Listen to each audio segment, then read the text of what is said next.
You are watching the World 24/7 on the NDTV network. I'm Parmeshwar Bawa. Let's begin with the top stories you need to know. US President Joe Biden spoke with Israeli Prime Minister Benjamin Netanyahu as US officials race to reach a Gaza hostage and ceasefire deal before Biden leaves office on the 20th of this month. The death toll in the Los Angeles wildfires has risen to 24 now. Meanwhile, California Democrats defended their response to the devastating LA fires.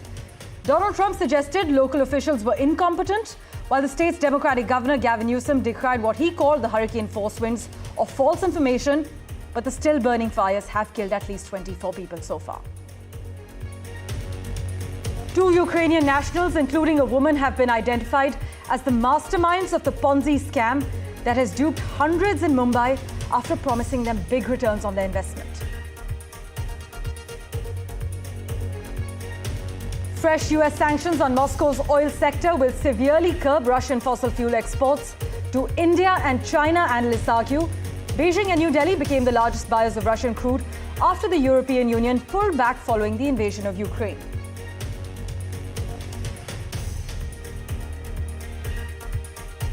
China and Britain restarted economic and financial talks after a 6-year hiatus during a visit by Britain's Treasury Chief to Beijing, as the UK's Labour government seeks to reset strained ties with the world's second largest economy.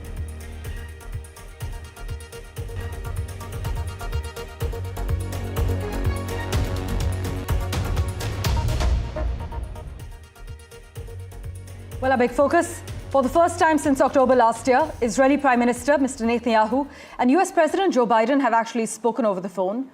The US President spoke on Sunday with the Israeli Prime Minister, and he told him that he needs to put pressure on a hostage and ceasefire deal. US officials are racing to reach a Gaza hostage and ceasefire deal before Biden leaves office in a week on the 20th of January. And Biden and Netanyahu discussed efforts underway to reach a deal to halt the fighting in the Palestinian enclave and free the remaining hostages there.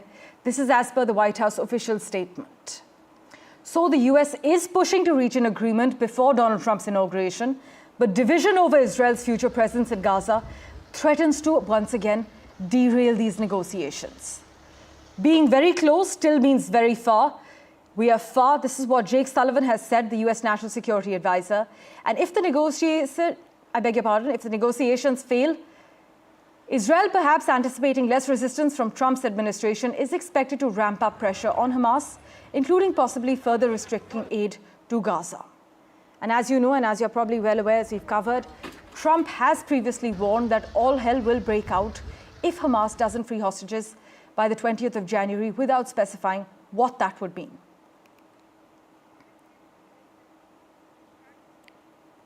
In other news from the US, after the initial crush of personal announcements for US President-elect Donald Trump's incoming administration, now the nominations process officially begins. Senate hearings are scheduled this coming week for several of Trump's picks for the cabinet, and many have met with senators individually. Now they will go before the committees overseeing the agencies that Trump wants them to run.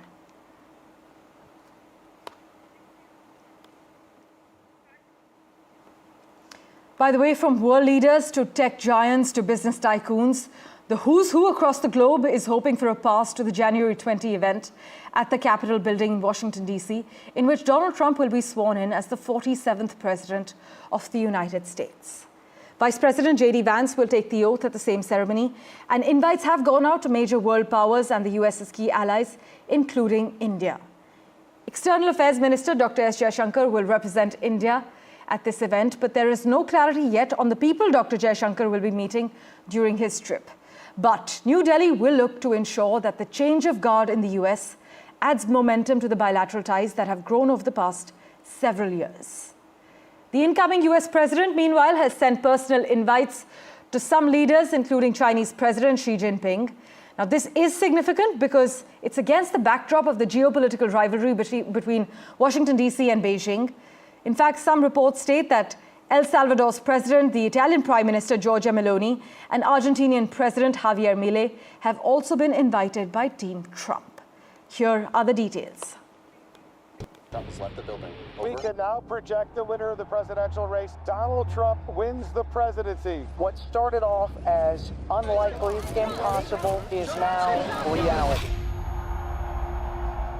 The countdown has begun, and the world is watching closely to January 2025 as Donald J. Trump prepares for his second term as the 47th President of United States of America. I will fight for you with every breath in my body, and I will never, ever let you down.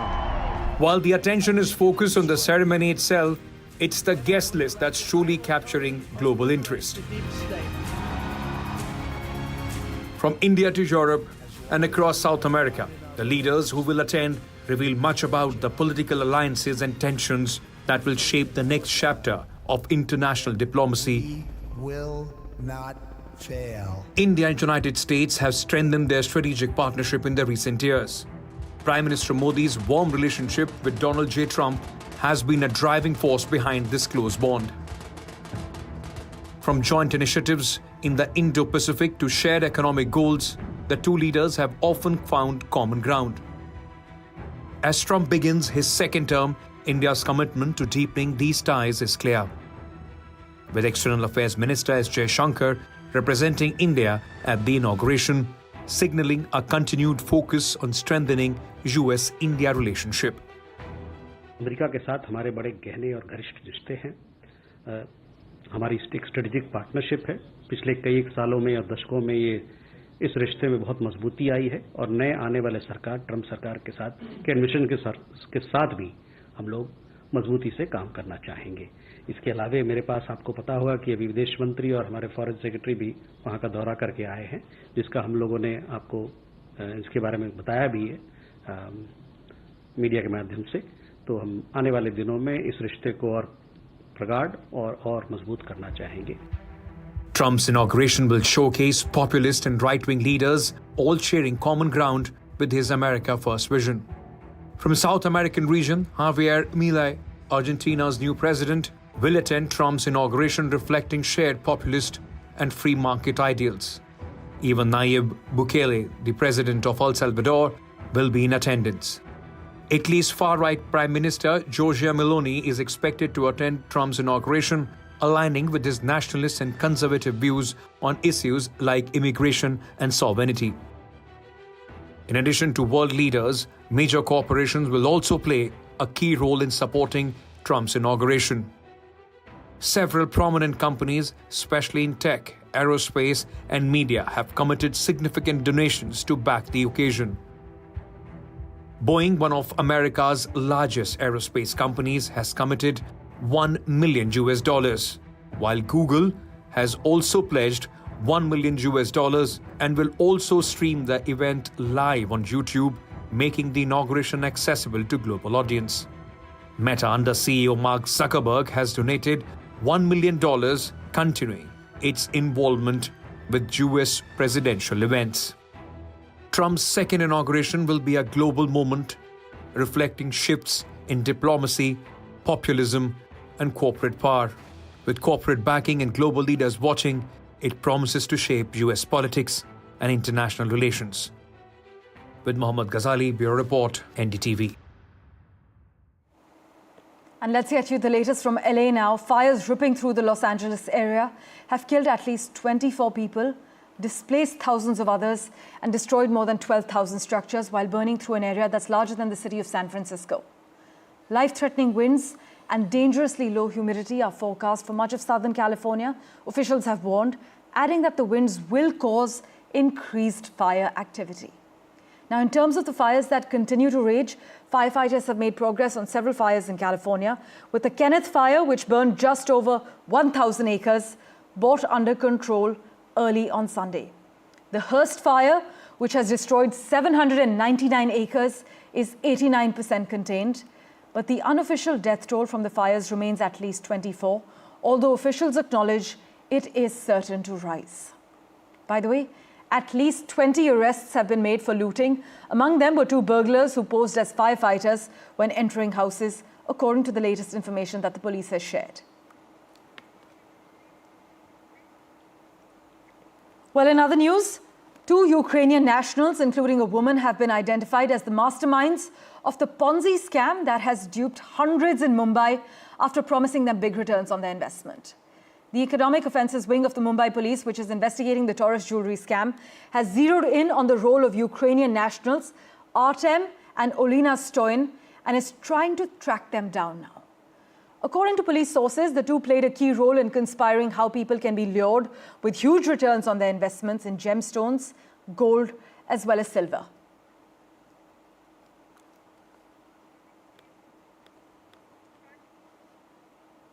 Meanwhile, Ukrainian President Volodymyr Zelensky said he was ready to hand over captured North Korean soldiers to Pyongyang in exchange for the return of Ukrainian prisoners of war held in Russia. Zelensky's offer came hours after South Korea's National Intelligence Service confirmed Ukraine's announcement from the previous day that it had captured 2 North Korean soldiers. In fact, in a post on X, Mr. Zelensky said Ukraine is ready to hand over Kim Jong-un's soldiers to him if he can organize their exchange for our warriors who are being held captive in Russia. The soldiers are the first captive North Koreans to survive. This is significant. If you look a little deeper, though, they represent a PR opportunity for Kyiv during a precarious moment for Ukraine as Donald Trump returns to the White House in 7 days.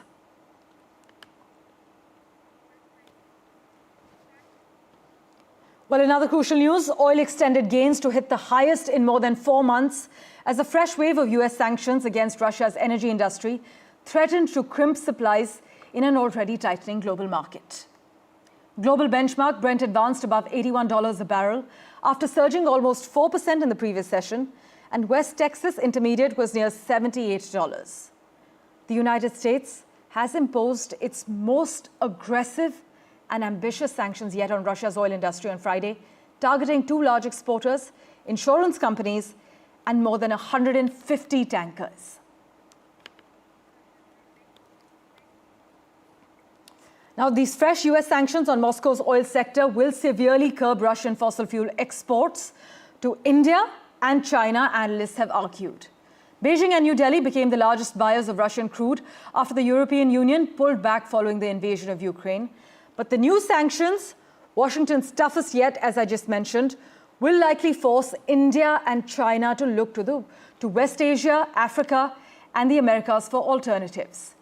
As per a Reuters report, one Singapore-based trader said Russian crude shipments to China are going to drop off a cliff, and the impending scramble will almost certainly push up both oil and shipping prices. This is what the Russian economy outlet The Bell has written, as the outgoing Biden administration has nothing to lose politically from this fallout.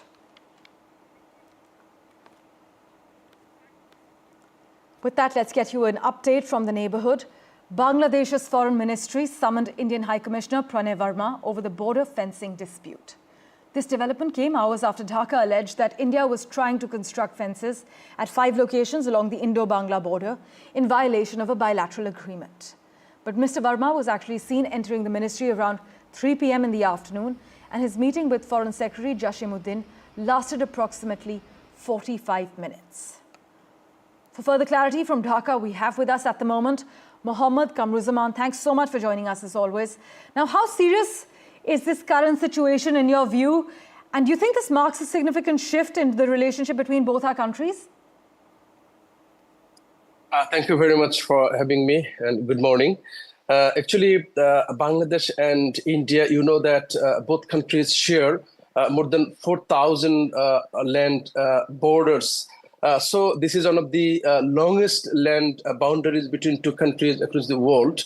So it's very significant for both countries. But problem is that India can build barbed fences, but not within the 150 years of zero lines or no man's land. So this is the allegation of Bangladesh. But according to the allegation of border guard Bangladesh, India is trying to build fence within the 150 years of zero line. So Bangladesh is opposing this, and the people across the border are also opposing this. And actually, Bangladeshi people are very much concerned about the civilian killings by Indian border security force. This that is a problem for long. And you know that even during the regime of Sheikh Hasina, that is considered to be the most friendly relationship between Bangladesh and India.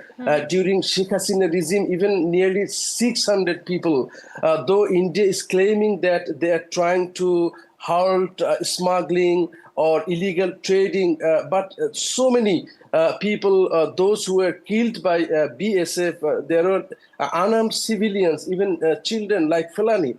So Bangladeshi people want a friendly relationship with India, but Bangladesh never wants any killing of civilian people. And halting smuggling doesn't mean that whenever you see someone illegally crossing border, you will instantly shoot him and kill. So this is the concern actually Bangladesh feels now. But Mohammad Kamruzaman, in terms of the timing of these border tensions, we know it coincides with a period of political instability on home ground for you following the interim government's formation. Would you argue that domestic politics in Bangladesh could be influencing the handling of this border dispute? Actually, it's very open secret now that the relationship between India and Bangladesh that was going through a course, but now the shift has been changed, and the current regime, and there is also, you know, that an anti-Indian sentiment here in Bangladesh, because Bangladeshi people and the opposition parties who were against the ousted Prime Minister Sheikh Hasina, they have been accusing that Sheikh Hasina was on power due to the support of India, despite 3 controversial elections. So now there is a change, and you know that there is also some instability here in Bangladesh. Yes. So at this moment, this type of incident across the border or tensions across the border has, of course, an impact on the current situation in Bangladesh. There is also some prediction and allegations that is viral on social media that that actually the border has been kept a little bit unstable now because there is a very sensible, sensational trial. That means killing of army personnel in 2009 in BGB headquarters. So during this trial, we will of course wait for officials to release a statement regarding the latest developments. But as always, Mohammad Kamruzaman, thanks so much for joining us with your perspective from Dhaka.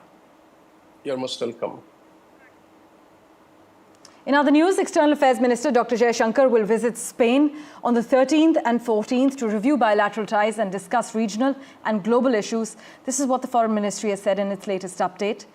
Now, Mr. Jaishankar will also hold talks with Foreign Minister Manuel Alvarez and meet the leadership of Spain during his first visit to the country as External Affairs Minister. The discussions between the two foreign ministers will also focus on bilateral relations, regional and global matters. And Dr. Jaishankar will also address the annual conference of Spanish ambassadors, as well as meet the Indian community while he's there. News and updates continue in a moment, right after this very short break. Do stay tuned.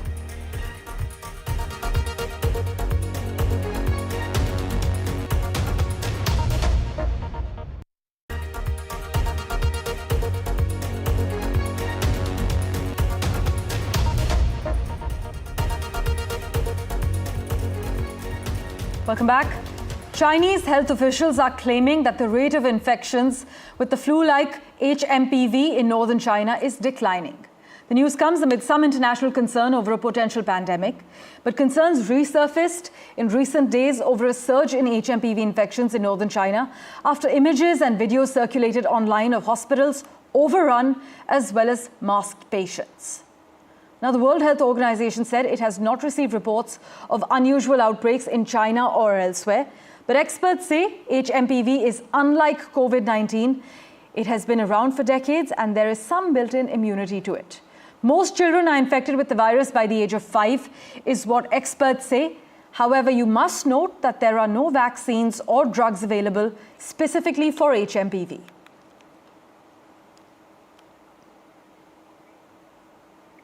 The other big story we're tracking, foreign ministers and top diplomats from Western and Middle Eastern countries met Syria's new foreign minister in the Saudi capital, Riyadh, at the first such regional meeting on Syria since Bashar al-Assad was ousted last month. Now, along with the German Foreign Minister, British Foreign Minister David Lammy was expected to join these talks.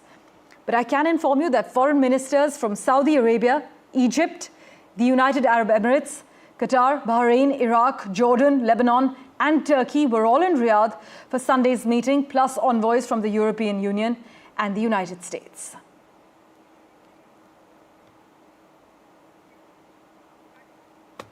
And in other news, embattled South Korean President Yoon Suk-yeol will reportedly not attend the first formal hearing of his impeachment trial this week due to concerns about his safety. Mr. Yoon's lawyer made the statement ahead of the first hearing by the Constitutional Court, and investigators are still trying to arrest Mr. Yoon for questioning in a separate case concerning his brief imposition last month of martial law. The Constitutional Court previously announced that oral arguments for the trial would begin on Tuesday, with 5 sessions scheduled in total, concluding on the 4th of February.